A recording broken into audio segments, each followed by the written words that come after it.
Phil Mickelson arrives at TPC Sawgrass, set to host the Birdies for the Brave golf event. Good to do it. Good to see you, Phil. Good morning. Good morning.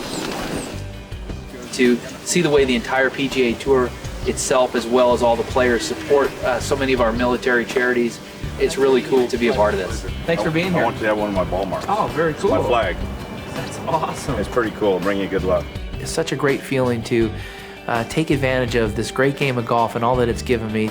Well, I look back 9 years later and see where Birdies for the Brave has come, and it's such a great sense of pride. Giving back has always been a priority for Phil and Amy Mickelson. Their good deeds benefiting a variety of charities. But it was one idea that has really taken hold since 2003. We are doing something called Birdies for the Brave. It's something I'm very proud to be a part of. I'm very proud that the PGA Tour stepped up. When we first went to war, Phil and I felt that initial tug that everyone was feeling. It's sort of a helpless feeling, like I want to do something, but I don't know what. We certainly wanted to do our share to recognize and help our military families.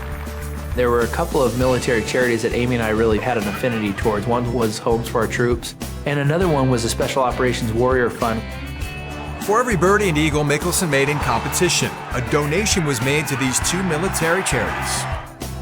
It's hard to believe that a sport can be so impactful on so many communities, in so many different ways, on people that we've never even met. It's fun though. I mean, it's fun to be a part of something like that.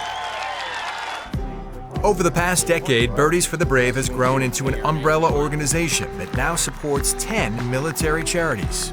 Once Phil and Amy got it going, PGA Tour jumped in there and wanted to help, and now it results in fundraisers at all of our clubs around the country and a lot of other events. That was really one of the first national type programs that gave exposure to all our wounded and all our soldiers and all the families. They'll know who we are through the work of the Birdies for the Brave.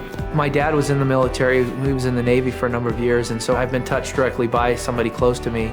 The fact that these people sacrifice so much to give us the freedoms that we have and the opportunities that we have, it's pretty special, and we've got to do our part too. How's it going? Your military daddy, Phil. Nice to see you. The heroes, to me, are the people that raise their hand and say, I'm going to do what I can to help in that cause, to honor and empower wounded warriors. A hero takes many shapes and sizes. Heroes are well represented at TPC Sawgrass for the Birdies for the Brave golf event. Those who give and those who receive. Bringing together 48 professional golfers, over 100 military personnel, more than 100 volunteers, and a former president. The people who served our country in uniform deserve support when they come home. The group supported by Birdies of the Brave, they pretty well span the waterfront.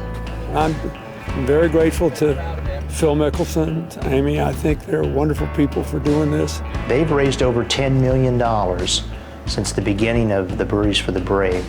But we're only able to do that because of the generosity and the unbelievable giving attitude of people like Phil Mickelson and the PGA Tour, who want to make a difference in other people's lives, and they're doing it every day.